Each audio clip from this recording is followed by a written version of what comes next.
Seperti yang sudah saya jelaskan, bahkan di awal saya sudah katakan, Yesus sendiri adalah juru selamat. Kenapa Yesus harus datang ke dalam dunia? Karena ada masalah terbesar, yaitu dosa. Ada nggak manusia di dunia ini yang tidak berdosa? Tidak ada. Di dalam 1 Yohanes mengatakan, siapa yang melanggar hukum Allah, dia berdosa. Kalau kita melihat di dalam dunia ini, tidak ada satupun manusia yang tidak berdosa. Karena itu, karena ada masalah serius yaitu dosa, maka Yesus harus datang. Sebab upah dosa adalah maut, dan semua orang gak bisa membereskan atau menyelesaikan dosanya dengan caranya sendiri. Dan itulah sebabnya di dalam kekristenan itu unik, teman-teman. Keselamatan itu datang dari Allah, dari surga. Bukan karena dari bawah kita mengusahakannya, tetapi keselamatan hanya karena kasih karunia. Dan itu jelas ditulis di dalam Efesus pasal 2 ayat 9. Sebab karena kasih karunia kamu diselamatkan oleh iman, itu bukan hasil usahamu, tetapi pemberian Allah. Itu bukan hasil pekerjaanmu. Jangan ada orang yang memegahkan diri. Kalau ada orang yang merasa bahwa dia bisa diselamatkan dengan usahanya sendiri, itu berarti orang itu hebat. Dan saya tidak pernah menemukan dalam dunia ini yang berhasil dengan usahanya sendiri. Shalom sahabatku yang diberkati oleh Tuhan. Berjumpa kembali bersama saya di channel My God is Great. Sahabatku yang diberkati oleh Tuhan Yesus Kristus, debat yang luar biasa antara Eker Saugo bersama dengan Ustadz Yusuf PI. Sahabatku, di dalam video ini membahas tentang jaminan keselamatan. Apakah ada di dalam Yesus Kristus atau keselamatan itu ada di dalam saudara kita Islam? Tetapi di dalam satu perdebatan ini ternyata Yusuf PI tidak bisa memberikan secara eksplisit bahwa Nabi Muhammad itu adalah jalan keselamatan.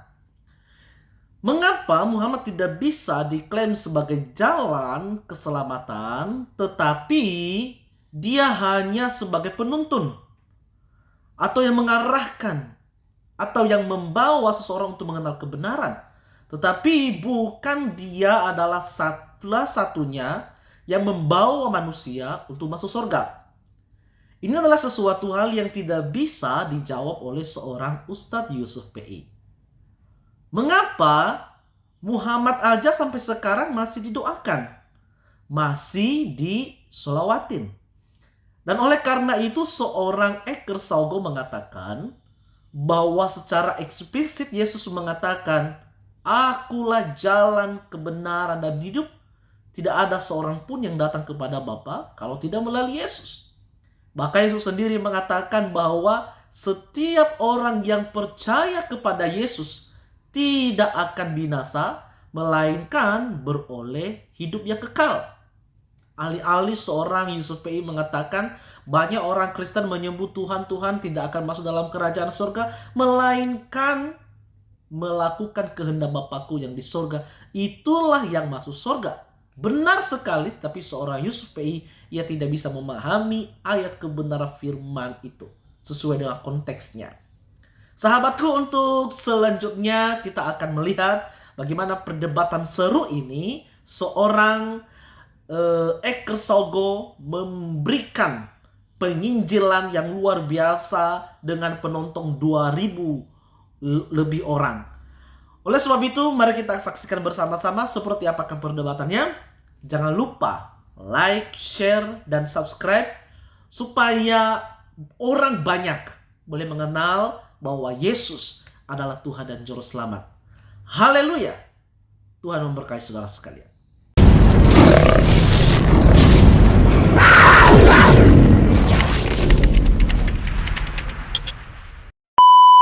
Kitab ada sendiri juga meyakini kitab dari Taurat, ya kan? Kitab para nabi, Zabur, itu diambil dari mana? Jadi tidak usah komentarnya begitu. Kita semua itu lahir dari keyakinan yang dari samawi sana. Kita itu melihat ke belakang ke sana. Jadi waktu saya berbicara soal orang Israel, bukan berarti kekristenan itu tidak diterima di situ. Itu sama dengan Islam juga. Anda bisa menjelaskan itu juga begitu. Ya, waktu ini saya tidak bisa banyak menjelaskan, tapi pertanyaan saya itu dulu, di mana? Karena di awal tadi dengan lantang Pak Ustadz menjelaskan, Muhammad sendiri itu persis sama seperti Yohanes pasal 14 ayat 6. Begitu. Oke.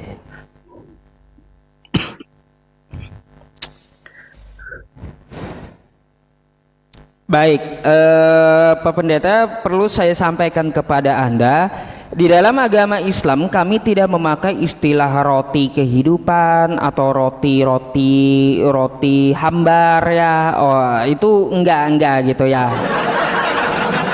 Enggak, terus darah ini darah itu, anggur ini anggur itu, enggak gitu loh ya di dalam Islam ya. Atau roti lapis ya, roti tawar ya, roti jelai, bukan itu di dalam Islam.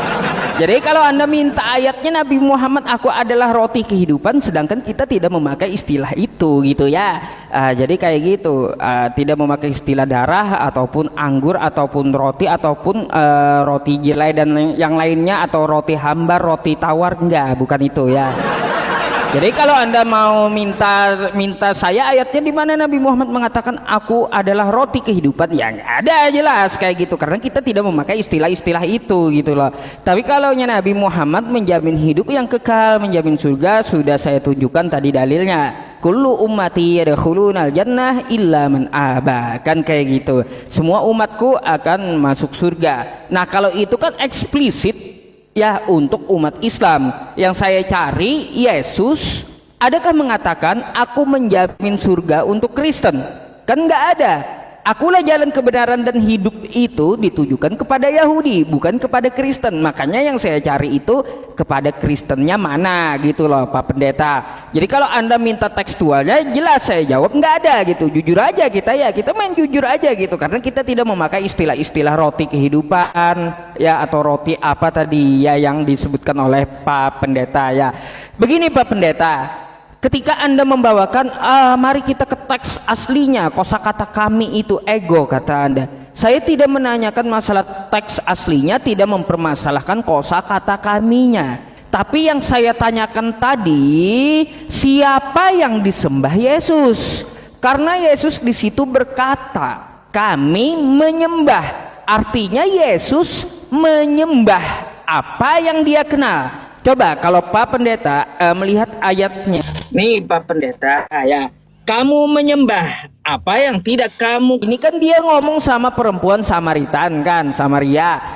Terus di sini kami menyembah, termasuk Yesus. Dia menyembah apa yang dia kenal. Siapa yang disembah Yesus? Bukan kosakata kaminya yang saya permasalahkan, tapi siapa yang disembah yang disembah. Anda membawa ke teks asli, di sini juga ada teks aslinya, Pak.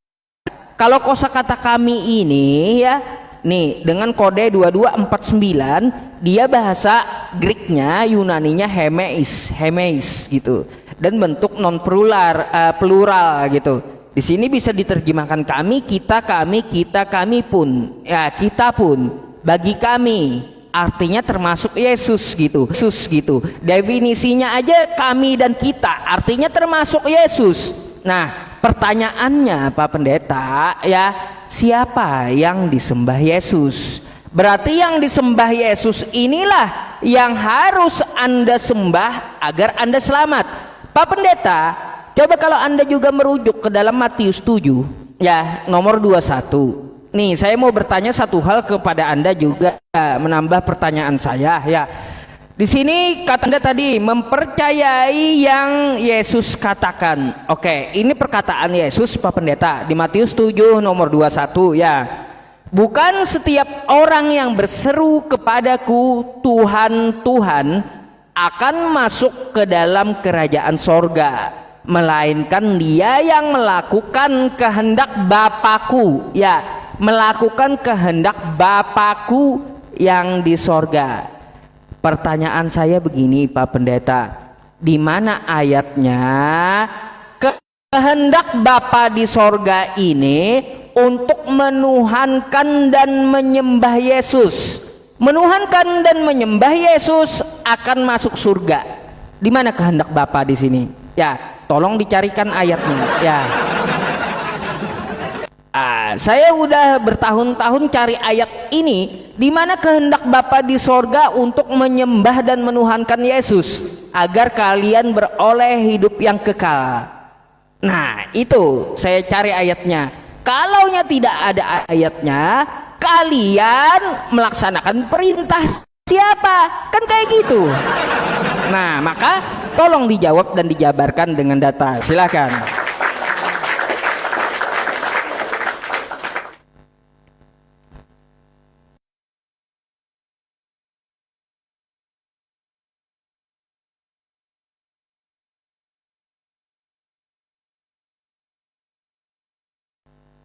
Belum.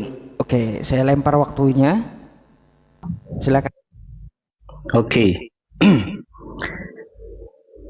Baik. Saya kutip.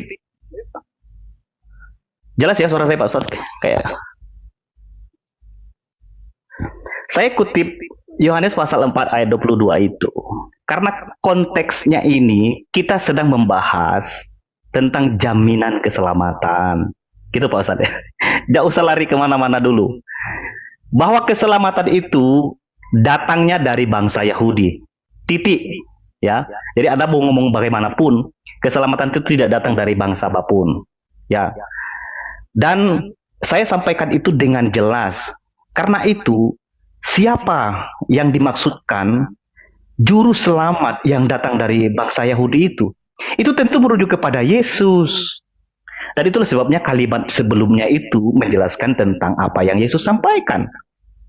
Karena itu, tidak mungkin Anda dapat memperoleh keselamatan kalau Anda berharap dari bangsa lain. Tidak. Kecuali dari bangsa Israel. Sehingga pijakan kita untuk melihat ke sana, tetapi di sini sekali lagi Israel itu posisinya sebagai umat yang dipilih oleh Allah. Anda kalau baca kitab Roma, Anda akan menjelaskan, Anda akan mengerti waktu membaca ayat itu secara keseluruhan. Mereka adalah umat pilihan, tapi oleh karena ketidaktaatan mereka, sehingga keselamatan itu pun diberikan kepada bangsa-bangsa lain, termasuk orang Asia, seperti Indonesia. Nah karena itu, keselamatan yang datang dari Yahudi ini ditangkap oleh orang percaya. Sehingga waktu saya menjelaskan iman saya sedang menjelaskan Yesus yang saya percayai sebagai Raja yang datang dari orang Yahudi itu. Gitu Pak Ustadz. Lalu coba lari dari Matius pasal 7. Ya. Matius pasal 7 ayat 21. Saya baca ya. Bentar. Baiknya supaya lebih jelas saya tunjukkan aja. Bentar.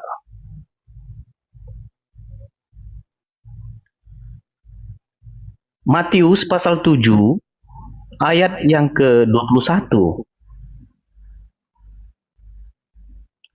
Ya. Bukan setiap orang yang berseru kepadaku Tuhan, Tuhan akan masuk ke dalam kerajaan surga, melainkan dia yang melakukan kehendak Bapakku yang di surga. Perintah ini sangat jelas.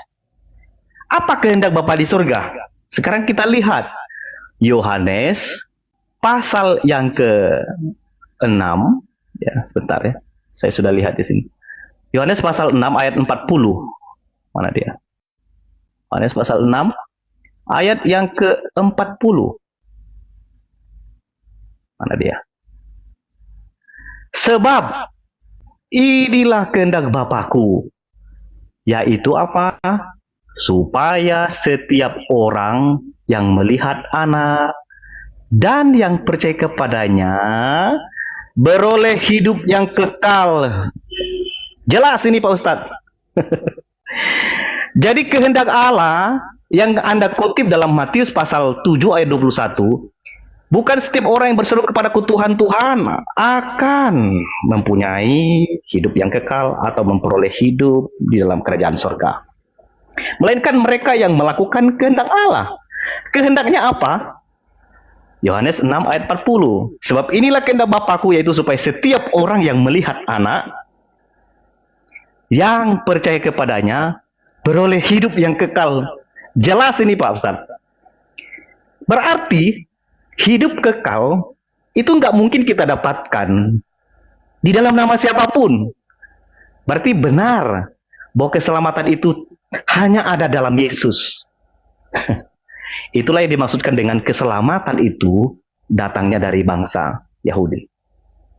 Dan fix, kehendak Bapa adalah supaya semua orang percaya bahwa Yesus itu adalah Tuhan.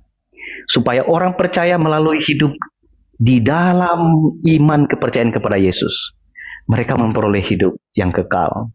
Wah, ini sesuatu yang sangat indah. Jadi Pak Ustadz tidak menunjukkan ya tadi, tapi tidak apa-apa, soal saya tidak minta akulah roti hidup, bukan itu Pak Ustadz. Tapi saya ingin jelaskan di situ, Yesus dengan tegas mengatakan, akulah roti hidup. Tadi kan Pak Ustadz sendiri yang singgung. Ini pertanyaannya Pak Ustadz ya. Tadi kan Pak Ustadz sendiri yang menyinggung dan merasa bahwa Muhammad itu adalah jalan kebenaran dan hidup. Dan ayatnya terpisah-pisah. Tidak ada seperti dalam Yohanes pasal 14 ayat 6. Sekarang, saya minta satu ayat saja di mana di dalam Al-Quran mengatakan bahwa Muhammad itu adalah hidup. Memberi hidup yang kekal. Ada tidak? Kalau tidak ada, ya nggak apa-apa, kita cari tema yang lain. Pembahasan yang lain. Karena masih banyak yang sudah saya persiapkan juga. Itu Pak Ustadz. Santai aja. Pak Pendeta, sebelum saya mulai, memperoleh hidup yang kekal berarti menjamin surga gitu. Ya pastilah, udah pasti ke sana. Oke. Soe namanya. Hidup kekal itu dalam bahasa Indonesia soe. Hidup kekal. Oke. Oh ya Pak Ustadz, sebelum melanjut, paling lama mungkin jam 5 ya? Iya, paling lama tuh, betul. Oh ya, supaya Pak Ustadz bisa siap-siap juga, karena saya jam 6 ada pelayanan juga. Siap-siap buka puasa juga. Oke. Jadi begini, Pak Pendeta Eker Saugo, tadi saya menampilkan sebuah dalil, kullu ummati yadkhulunal jannah illa man aba, semua umatku akan masuk surga. Di situ Nabi Muhammad menjamin surga, menjamin hidup yang kekal. Padahal sudah 2 kali atau 3 kali ya teman-teman saya menyampaikan dalilnya gitu. Baiklah, saya nggak apa-apa, saya akan sekali lagi menyampaikan kepada Anda. Makanya saya tanya, apa yang dimaksud hidup yang kekal? Apakah menjamin surga? Kata Anda iya. Nah, kalaunya Nabi Muhammad menjamin surga, ada dalilnya. Kullu umuluna jannah, setiap umatku akan masuk ya. Nah, makanya diperhatikan Pak Pendeta. Itu ada kalau Muhammad Sallallahu alaihi wasallam menjamin masuk surga, ada. Kalau untuk masalah ayat yang Anda minta, satu ayat saja itu sudah saya tampilkan ayatnya gitu. Nabi Muhammad menjamin surga, menjamin hidup yang kekal. Terus ketika saya bertanya tadi ke Bible lagi nih, ketika saya mempertanyakan Anda di dalam di dalam Matius 7 nomor 21 tadi, di situ Anda melarikannya ke Yohanes 6 nomor 40 kan. Coba di sini saya bukakan ya, Yohanes 6 di nomor 40. Coba kita baca Pak Pendeta.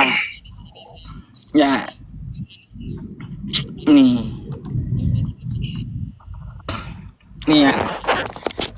Ini kan ayat yang Anda bawa. Ya. Loh. Kenapa mic-nya kenapa? Suaranya kecil. Nih. Pak Pendeta, ya, sebab inilah kehendak Bapakku, kata Anda, yaitu setiap orang yang melihat anak, yang percaya Loh, kok yang percaya Pak Pendeta? Yang saya tanyakan, kehendak Bapa di sorga menyembah dan menuhankan Yesus itu di mana? Percaya bukan berarti menyembah Pak Pendeta, beda ya. Gitu. Percaya bukan berarti menyembah gitu. Masa saya percaya dengan Pak Pendeta, saya menyembah Pak Pendeta? Nggak mungkin kan? Nggak mungkin kayak gitu. Kalau saya percaya dengan Pak Pendeta, bukan berarti saya menyembah Pak Pendeta, bukan. Ya, yang saya cari kehendak Bapa di sorga itu, di mana Bapa di sorga mengatakan bahwa menyembah dan menuhankan Yesus itu akan beroleh hidup yang kekal. Kalau percaya, ya beda dengan menyembah, Pak. Ya, kalaunya percaya sebagai apa pula? Percaya sebagai Tuhankah atau sebagai utusankah? Kalau kita melihat di dalil yang lain, di Yohanes 17 nomor 3, ya, apa yang dikatakan Yesus tentang hidup yang kekal, Pak Pendeta? Inilah hidup yang kekal, yaitu mereka mengenal Engkau, satu-satunya Allah yang benar, dan mengenal Yesus Kristus yang telah Engkau utus. Artinya, kalau ingin memperoleh hidup yang tapi mengakui Yesus sebagai utusan, bukan sebagai Tuhan. Itu kata Yesus, Pak. Gimana sih? Kan saya jujur-jujuran aja gitu datanya. Nah, ini yang dikatakan Yesus langsung. Ya, inilah hidup yang kekal itu. Apa yang dikatakan Yesus? Yaitu mereka mengenal Engkau satu-satunya Allah yang benar dan mengenal Yesus Kristus yang telah Engkau utus. Akui Yesus sebagai utusan. Percaya Yesus sebagai utusan, bukan sebagai Tuhan. Kalau Anda mempercayai Yesus sebagai utusan, bukan sebagai Tuhan, maka Pak Pendeta, Yesus menjamin hidup yang kekal. Jadi seperti itu yang dimaksud Yesus, hidup yang kekal gitu. Kalau saya pakai data gitu. Ya Pak Pendeta, coba saya minta carikan ayatnya sesuai Matius 7:21 tadi, di mana kehendak Bapa di sorga untuk menyembah dan menuhankan Yesus akan memperoleh hidup yang kekal. Nah, silakan. Bentar ya teman-teman, kok suaranya kok nggak ada ya? Bentar ya Pak Pendeta ya. Coba ngomong dulu Pak Pendeta. Tes 1. Ya. Gimana Pak Ustadz? Masih jelas? Agak ini memang mantul. Oke, silakan, saya sambil perbaiki, silakan.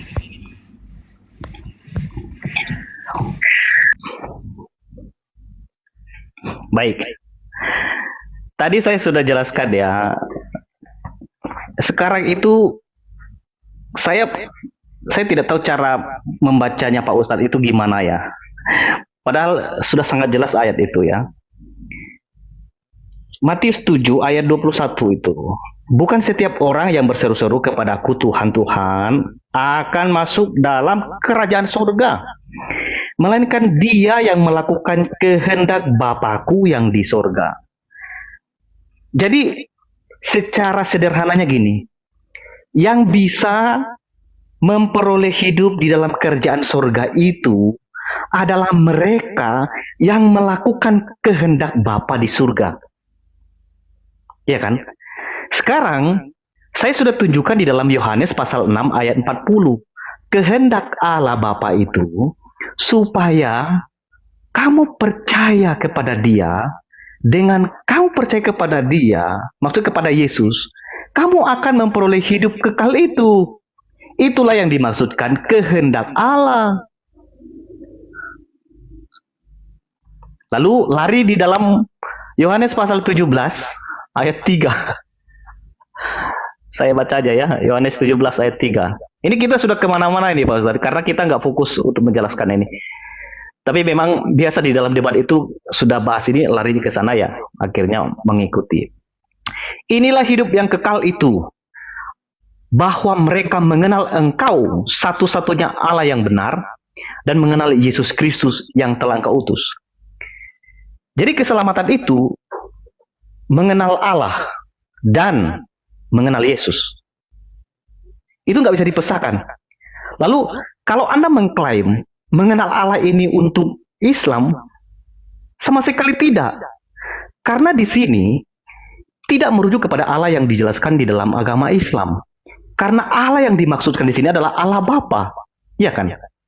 Kalau Pak Ustadz membaca ayat itu secara keseluruhan,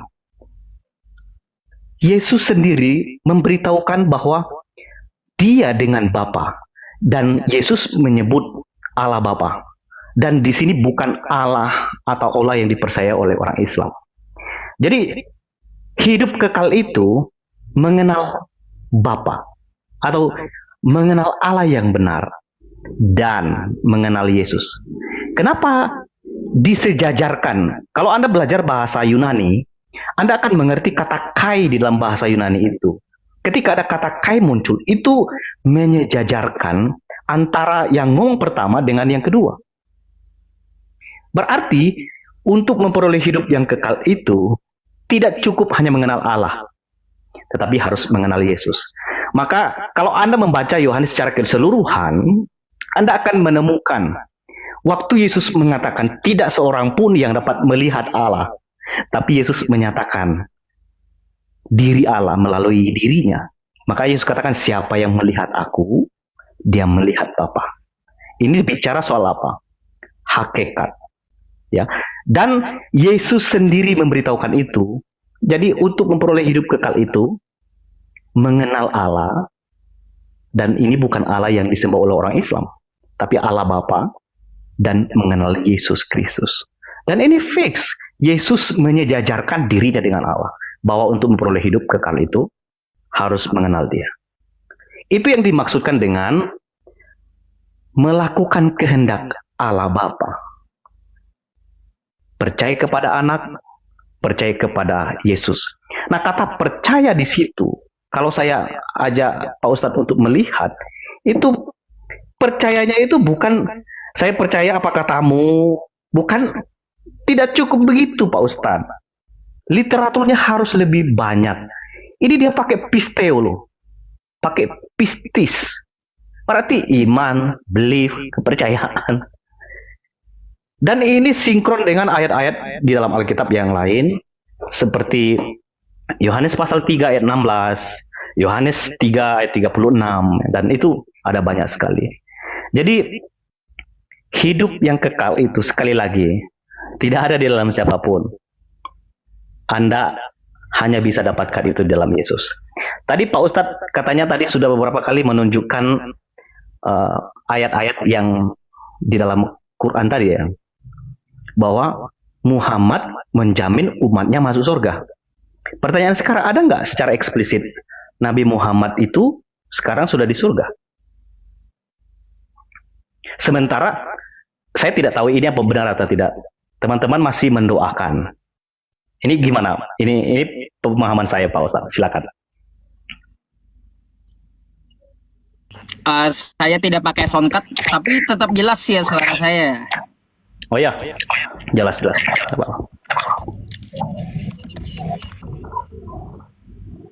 Oke, bentar ya.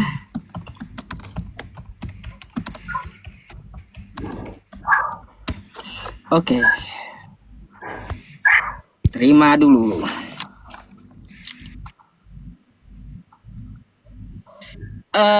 Pak Pendeta, ya. Adakah secara eksplisit kata Anda Nabi Muhammad sekarang sudah di sorga? Pak Pendeta, dalam hadis, di dalam hadis di ayat kami, saya akan tunjukkan sebuah dalil ya Pak Pendeta. Di sini kata babal jannah yaumul qiyamah di sini ya. Aku mendatangi pintu surga dan minta untuk dibukakan. Ya, penjaga surga pun berkata, siapa kamu? Aku menjawab, Muhammad.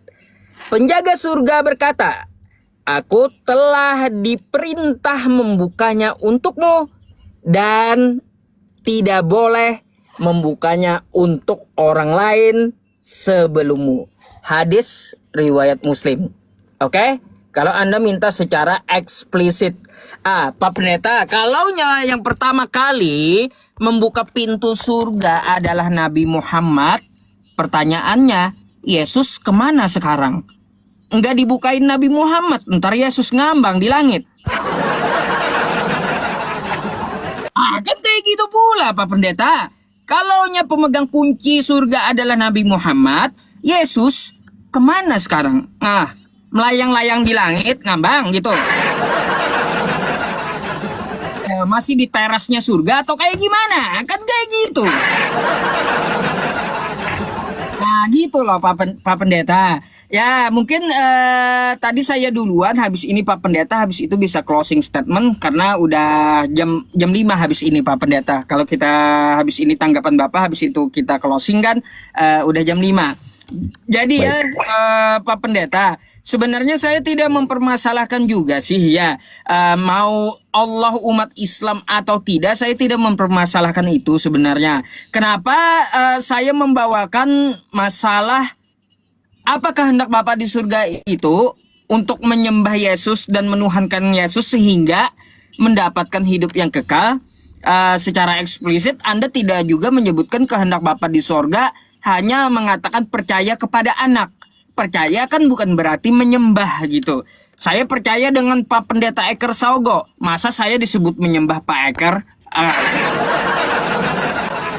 Saya minta itu secara eksplisit juga yang tertulis kehendak Bapa di sorga untuk menyembah dan menuhankan Yesus. Kalau ada kesempatan Anda sekali lagi untuk menunjukkan secara tekstual, boleh silakan gitu ya.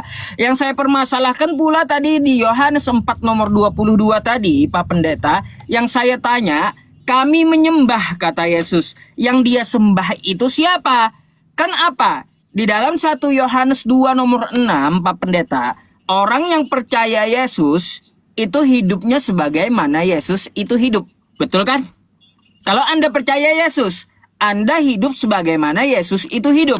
Nah, kalau Yesus mengatakan kami menyembah, siapa yang dia sembah? Berarti Anda harus menyembah yang disembah Yesus juga. Itulah caranya memperoleh hidup yang kekal. Siapa yang disembah Yesus? Tolong jabarkan kepada saya. Karena apa? Karena Yesus mengatakan kami menyembah, kata Yesus. Jadi pertanyaan saya di sini untuk memperoleh kehidupan yang kekal, ya, Yesus menyembah, siapa yang disembah Yesus? Saya mau ikut menyembah apa yang disembah Yesus kalau gitu. Ya, karena apa? Menyembah Tuhannya Yesus tersebut memperoleh hidup yang kekal. Kan kayak gitu jadinya. Nah, kalau ada ayat yang mendukung, bahwa sembahlah aku, kamu akan beroleh hidup yang kekal, silakan tunjukkan juga kepada saya. Yang jelas Pak Pendeta, di dalam Lukas 4 nomor 8 dikatakan Yesus kepada iblis seperti apa?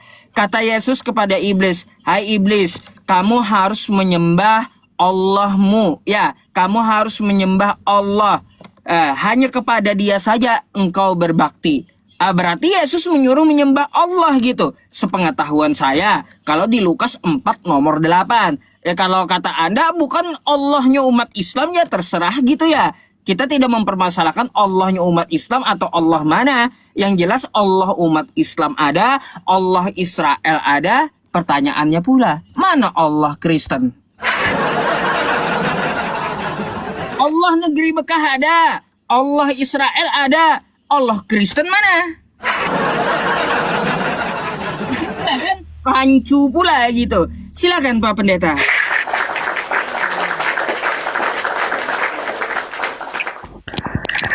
Baik, ini sudah closing statement ya Mbak Ustadz ya? Tanggapan Anda sekali tentang statement saya tadi. Habis itu saya closing, lalu Anda closing gitu. Jadi pas gitu. waktu.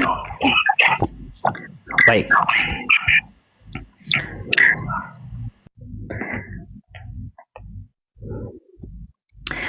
Tadi saya sudah beritahu kepada Pak Ustadz bahwa waktu saya tujukan Yohanes pasal 6 ayat yang 40 itu, bahwa kehendak Bapa di surga itu adalah mengenal anak dan percaya kepadanya, maka mereka akan memperoleh hidup yang kekal.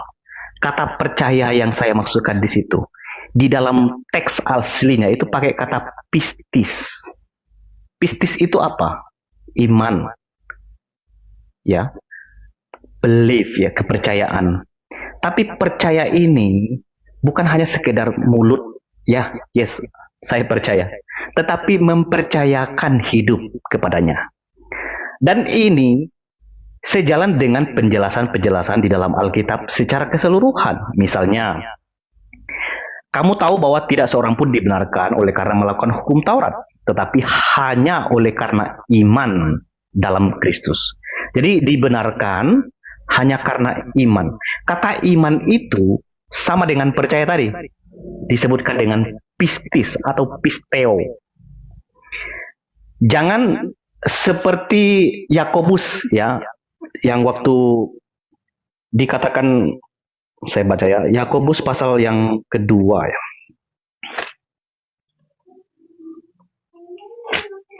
Bentar ya Pak Ustaz.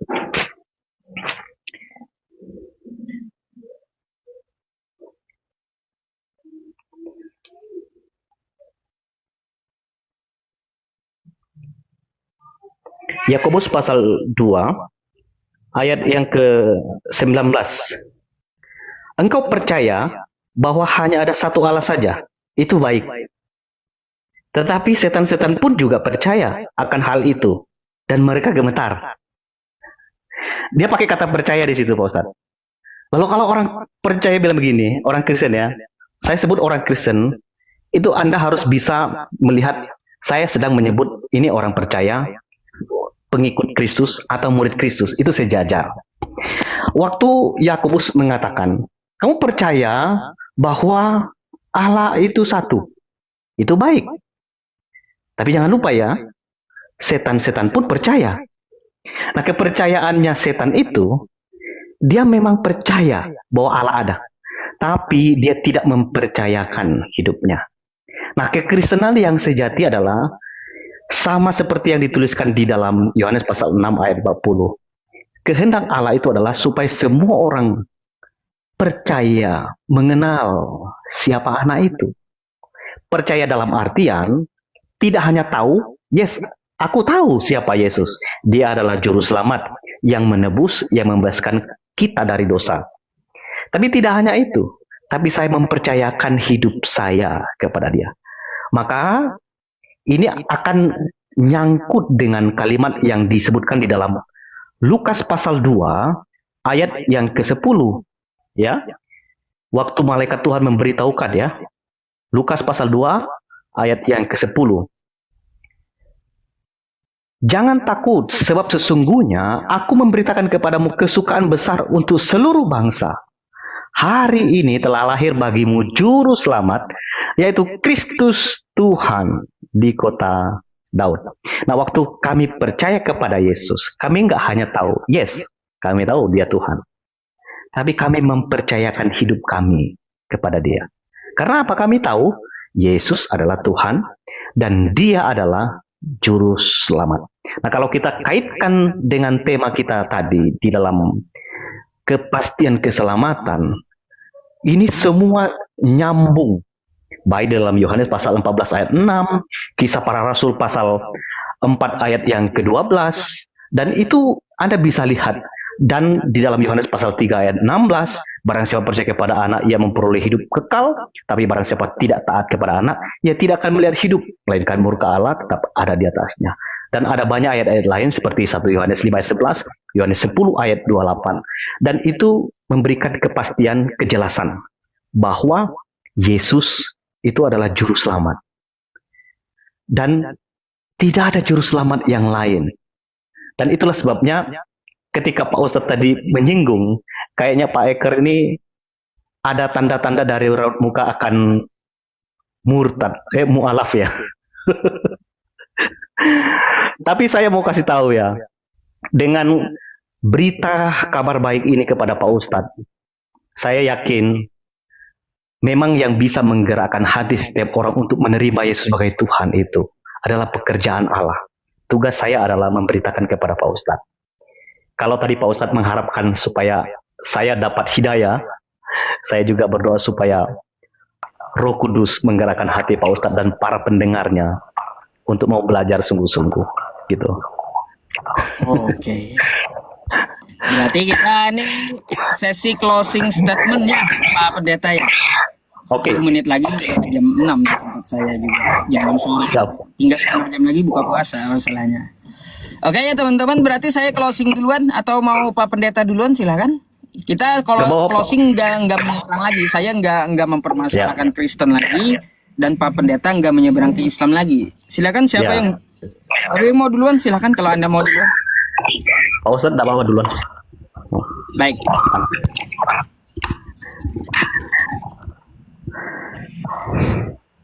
Ya teman-teman semuanya, kita di penghujung acara ya teman-teman semuanya. Saya hanya menegaskan di dalam diskusi ini ya, kita menambahkan edukasi, wawasan, dan mempertebal keimanan. Kalian teman-teman semuanya, Bapak Ibu dan saudara-saudariku bisa menimbang-nimbang sendiri argumentasi dari Pak Pendeta maupun saya gitu ya. Maka dari itu, dari kesimpulan yang dapat kita ambil pada kesempatan sore hari ini, ikutilah ya jalan kebenaran yang jelas-jelas dapat dipaparkan secara teratur dan ada jaminannya gitu ya. Teman-teman semuanya, andai pun ya nih ada 2.200 orang. Andai pun ada di luar agama Islam itu ya keselamatan atau kebenaran, maka saya yang lebih duluan murtad daripada Anda yang 2.200 orang. Tapi pada hari ini Anda semuanya masih melihat saya sebagai seorang yang Islam. Karena apa? Saya akan kuatkan kembali keimanan kita. Ya, Allah Subhanahu wa taala berfirman di dalam Al-Qur'an kita. Di dalam Quran surah Ali Imran ayat 19, "Innad dina 'indallahil Islam", bahwa agama yang diridhoi Allah satu-satunya adalah Islam. Terus di Ali Imran ayat 85, "Wa may yabtaghi ghairal islami dina fala yuqbala min wa huwa fil akhirati minal khasirin." Barang siapa memilih agama selain agama Islam, maka diterima oleh Tuhan semesta alam dan dia akan merugi di akhirat nanti. Terus di dalam Quran surah Al-Maidah di ayat ketiga, ya teman-teman, "Al-yauma akmaltu lakum dinakum wa atmamtu 'alaikum ni'mati wa raditu lakumul Islam madina." Pada hari ini telah aku sempurnakan agamamu untukmu, dan telah aku cukupkan nikmatku untukmu, dan telah aku ridhoi Islam sebagai agamamu. Maka dari itu, sampai hari ini Anda tetap melihat saya Islam. Maka dari itu, kata Allah Subhanahu wa taala, "Wala tamutunna illa wa antum muslimun." Dan janganlah kamu mati kecuali dalam keadaan Islam. Semoga kita diwafatkan dalam iman Islam dan dengan husnul khotimah ya teman-teman semuanya. Kita hanya menyampaikan apa yang disampaikan oleh para nabi, bahwa Tuhan itu esa, beda dengan makhluk ya. Sembahlah Tuhannya, Tuhan para nabi gitu. Itu yang kita sampaikan. Ya, kalau untuk ayat memperingatkan itu juga ada ya di dalam Quran surah Al-Ghasyiyah, "Fadzakir", peringatkan. "Innama anta mudzakir", kamu hanyalah seorang pemberi peringatan. "Lasta 'alaihim bimusaitir", tapi kita tidak berkuasa terhadap orang yang kita peringatkan. Ya, "illa man tawalla wa kafar", kalau dia sudah diperingatkan lalu dia berpaling dan kafir, "fayu'adzibuhullahul 'adzabal akbar", silahkan nantikan saja ajab yang besar dari Allah untuk Anda yang berpaling. Jadi ya teman-teman, ya memang pada prinsipnya kita tidak memaksa ya masuk ke dalam agama Islam. La ikraha fiddin, bagi kita lakum dinukum waliyadin, bagimu agamamu dan bagiku agamaku. Kamu tidak akan menyembah apa yang kami sembah, dan kami tidak akan menyembah apa yang kamu sembah. Jadi mungkin itulah penutup dari saya ya teman-teman semuanya. Semoga Pak Pendeta Eker Saugo ya mendapatkan hidayah dari Allah Subhanahu wa taala, atau orang-orang di luar agama Islam yang menonton diskusi ini juga mau berpikir dan mendapatkan hidayah dari Allah Subhanahu wa taala. Di menit terakhir ini saya berterima kasih kepada Pak Pendeta Eker Saogo ya. Saya mohon maaf kalau ada kosakata yang menyinggung ya, ataupun kosakata yang khilaf gitu ya. Kita sebatas argumentasi ya, untuk apa? Untuk mengajak, memberikan wawasan dan berpikir gitu. Tidak ada bermaksud untuk menyinggung atau menyudutkan satu agama ataupun juga menyudutkan dari profesi kita masing-masing. Jadi seperti itu Pak Pendeta Eker Saogo. Terima kasih untuk teman-teman yang di YouTube maupun yang di TikTok yang menonton maupun di tempat Pak Pendeta Eker Saogo gitu ya. Ya, marilah kita berpikir. Jadi seperti itu. Wallahu a'lam bishawab ya teman-teman. Mari kita nantikan penutup atau closing dari Pak Pendeta Eker Saogo. Terima kasih. Wallahu a'lam bishawab sekali lagi.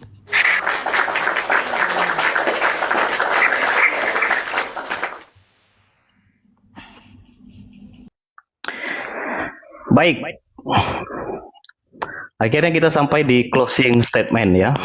Thank you kepada Pak Ustadz Yusuf PI sudah mau berdiskusi.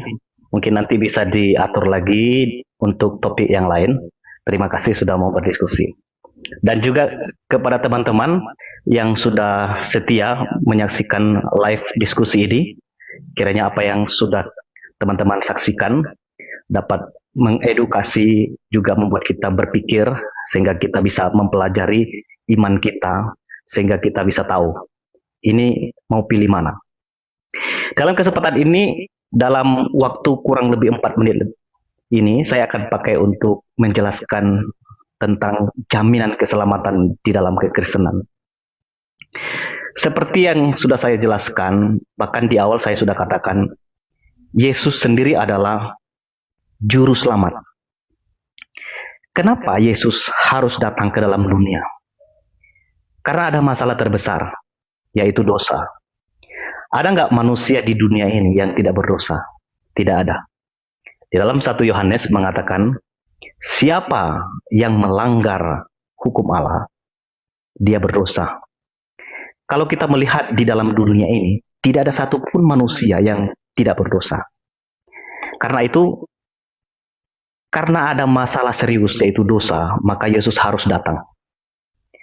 Sebab upah dosa adalah maut, dan semua orang gak bisa membereskan atau menyelesaikan dosanya dengan caranya sendiri. Dan itulah sebabnya di dalam kekristenan itu unik teman-teman. Keselamatan itu datang dari Allah, dari surga. Bukan karena dari bawah kita mengusahakannya, tetapi keselamatan hanya karena kasih karunia. Dan itu jelas ditulis di dalam Efesus pasal 2 ayat 9. Sebab karena kasih karunia kamu diselamatkan oleh iman, itu bukan hasil usahamu, tetapi pemberian Allah. Itu bukan hasil pekerjaanmu. Jangan ada orang yang memegahkan diri.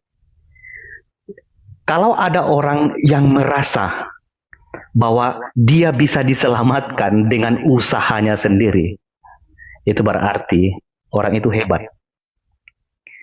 Dan saya tidak pernah menemukan dalam dunia ini yang berhasil dengan usahanya sendiri, kalau tidak karena kasih karunia. Jadi dalam iman kekristenan itu, keselamatan itu adalah karena kasih karunia. Kalau Anda membaca di dalam Yohanes pasal 8, Yesus membicarakan soal siapa dirinya, dia yang telah turun. Ya, kalimat yang penting yang Yesus sampaikan, kamu akan mati dalam dosamu apabila kamu tidak percaya kepadaku. Dan kamu nggak mungkin sampai ke situ dan tidak mungkin datang ke tempatku. Dan kamu akan tetap mati dalam dosamu apabila kamu tidak percaya kepadaku. Jadi iman kepada Yesus itu adalah bagian yang sangat penting yang harus dimiliki oleh orang Kristen. Satu hal yang teman-teman harus ingat ya, sebagai orang yang tidak luput dari dosa, memang kita tahu Tuhan itu panjang sabar dan juga besar kuasanya. Itu dalam Nahum 1 ayat 3. Tetapi sekali-kali dia tidak membebaskan dari hukuman orang yang bersalah. Jadi memang Tuhan itu panjang sabar, dia penuh kasih. Tapi dia nggak bebaskan orang yang bersalah. Karena itu Tuhan mengasihi semua orang. Maka Yohanes 3 ayat 16 katakan, karena begitu besar kasih Allah akan dunia ini, sehingga dia mengaruniakan anaknya yang tunggal, supaya setiap orang yang percaya kepadanya tidak binasa, melainkan beroleh hidup yang kekal. Untuk menutup bagian paling terakhir, saya kutip perkataan yang tertulis dalam Alkitab. Ketika terjadi gempa di penjara di Filipi, seorang kepala penjara takut dan dia bertanya, apa yang harus aku lakukan? Paulus dan Silas berkata, percayalah kepada Yesus, maka engkau dan seisi rumahmu akan diselamatkan. Keselamatan hanya ada dalam Yesus. Anda bisa memilih, ya itu hak Anda. Dan saya sangat yakin kalau ada dalam Yesus, pasti Anda akan memperoleh hidup yang kekal. Mohon maaf jika ada kekurangan, salah kata, atau ada sesuatu yang menyakiti Pak Ustadz dan teman-teman yang di bawah. Kiranya diskusi hari ini boleh menjadi berkat dan boleh menambah pengetahuan wawasan kita. Tuhan memberkati. Shalom.